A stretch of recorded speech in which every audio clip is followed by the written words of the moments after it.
Monsieur Seyni Alikad est à l'Université de Bambay. À l'Université de Bambay. L'Université de Bambay, oui. C'est un diplôme conjoint entre les deux universités? Non, non, l'Université de Bambay, c'est un centre universitaire régional. Oui. Donc, il vient tout juste d'être université, Oui. l'Université Aline Diop de Bambay, présentement. J'ai fait 3 ans là-bas. J'ai fait donc mon première année, c'est en 2009. J'ai fait donc la licence 1, licence 2, licence 3. J'ai terminé l'année passée. C'est-à-dire j'ai fait donc 3 ans de formation en santé communautaire et présentement je suis à l'UCAD pour faire donc un master. Un master en santé communautaire et c'est un master en management de gestion et politique publique. Et c'est un master qui est tellement intéressant parce que c'est un master qui nous permet, c'est un master qui est formé, qui est organisé donc par les laboratoires d'analyse des politiques publiques, les LAP. Moi j'ai fait l'option management de gestion et politique publique.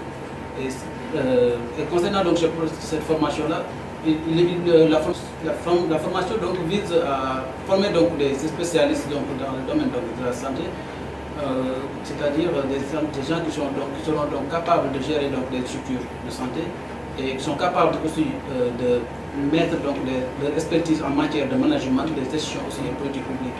Par contre, pour aller un peu donc en arrière, donc concernant donc la licence en santé communautaire, donc la licence en santé communautaire c'est une formation donc presque inexistante en Afrique de l'Ouest du moins, parce que à part le Nigeria, l'Afrique du Sud, c'est seulement au Sénégal qu'on trouve la santé communautaire.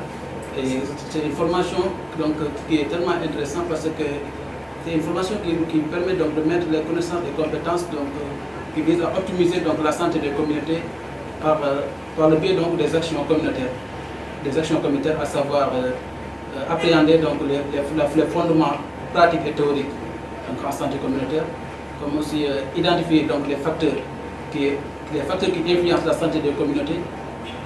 Il y a aussi donc, comme objectif d'identifier aussi les facteurs qui caractérisent une communauté. Ça aussi c'est quelque chose d'intéressant. Par contre, il y a dans le domaine au niveau de ces objectifs aussi, il y a santé communautaire.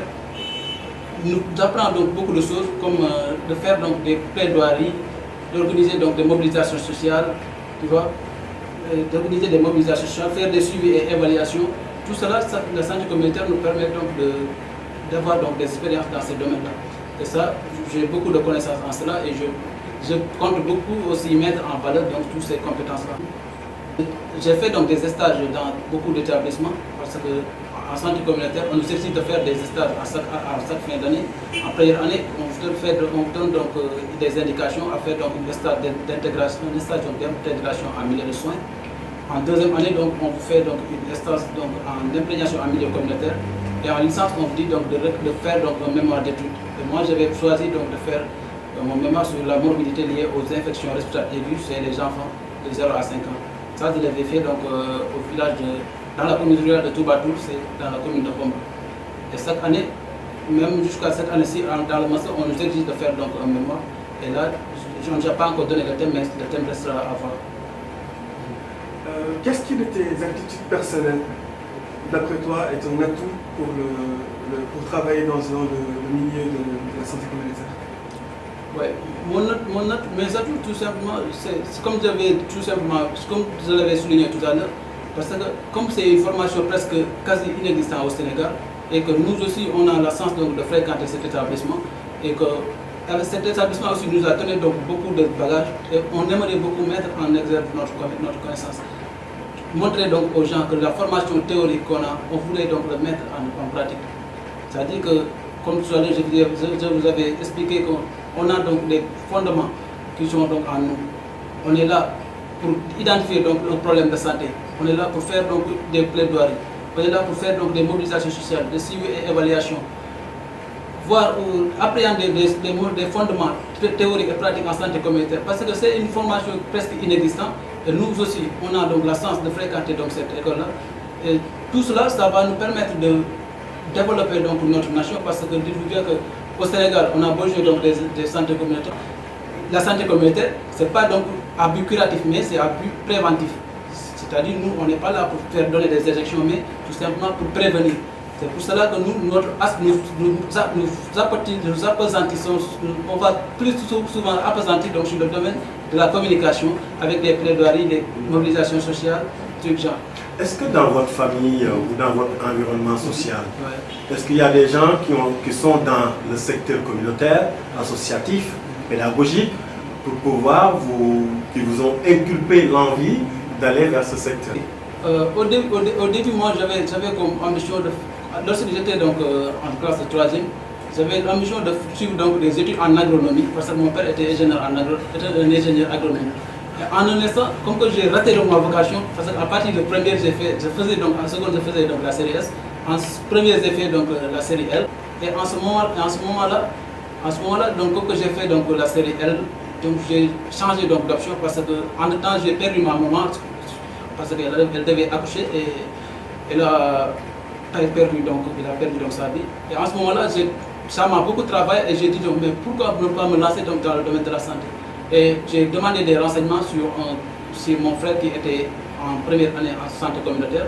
Il m'a dit donc, est-ce que vous ne pourrez pas venir suivre la santé communautaire comme que vous avez eu option donc, de suivre la santé et que si vous n'êtes pas donc, de la série S, vous ne pouvez plus aller donc, en faculté de médecine.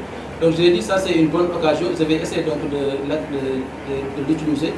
J'ai demandé à mon frère de me chercher des informations sur la santé communautaire et il m'a amené donc une brochure pour me dire donc voilà la santé communautaire, le rôle c'est quoi, c'est qu'est-ce que vous pouvez faire à l'avenir, qu'est-ce que vous pouvez donc aider donc les communautés, les gens qui ne savent pas où aller. Vous voyez, et dans ce sens-là, j'ai beaucoup acquis donc le savoir sur mon frère qui m'a beaucoup orienté donc dans le domaine de la santé. Et avec lui, je discute souvent donc sur les activités associatives, comme quoi actuellement je gère donc des associations de quartier, nous menons des activités sociales, des activités éducatives, des activités culturelles, mais tout cela c'est grâce à la santé communautaire que j'ai pu réaliser donc tout cela avec des matières comme la mobilisation sociale, les causeries et d'autres expertises que j'ai eues avec la santé communautaire. Ce que je cherche à savoir, c'est si tu disposes de qualités qui sont personnelles, qui servent dans les métiers de la santé communautaire. J'ai beaucoup même de qualités parce que avec la santé communautaire, je travaille souvent donc, avec les associations, donc comment on les appelle encore, les associations, donc on a organisé même une association à l'université de Bambay, c'était l'association promotion au développement. C'était une association là qui nous permettait de travailler, de mettre en exergue notre théorie en pratique. C'est-à-dire nous faisons donc des interventions au niveau donc au niveau de Touba, on fait des interventions dans des grands magasins de Touba. Ça m'a aussi permis aussi de développer d'autres partenariats comme Unexus. Unexus c'est une association de solidarité internationale. Elle est basée du moins à Lyon. J'ai parvenu donc à décrocher le partenariat pour venir investir donc, au niveau de Humboldt. Humboldt c'est ma ville natale. J'ai réussi donc à amener donc, des dons d'ordinateurs pour notre communauté. Tout cela je l'ai fait à base donc, de la santé communautaire parce qu'avec les cours qu'on a appris donc, sur la suivi et évaluation, les protocoles, comment on écrit donc, les protocoles, qu'est-ce qu'il faut faire donc, pour attirer donc, les partenaires. Tout cela je l'ai eu grâce donc, à la santé communautaire. Et voilà. Actuellement je suis avec Comico qui nous forme, on fait des séminaires de formation pour nous apprendre comment établir donc, un projet et comment il faut entrer donc, en contact donc, avec des partenaires. Tout ce que je vais dire, c'est tout simplement parce que l'emploi, donc cet emploi-là va me permettre donc, de me lancer premièrement dans le marché du travail. Ça va aussi donc, me permettre de mettre en valeur donc, les connaissances que j'ai.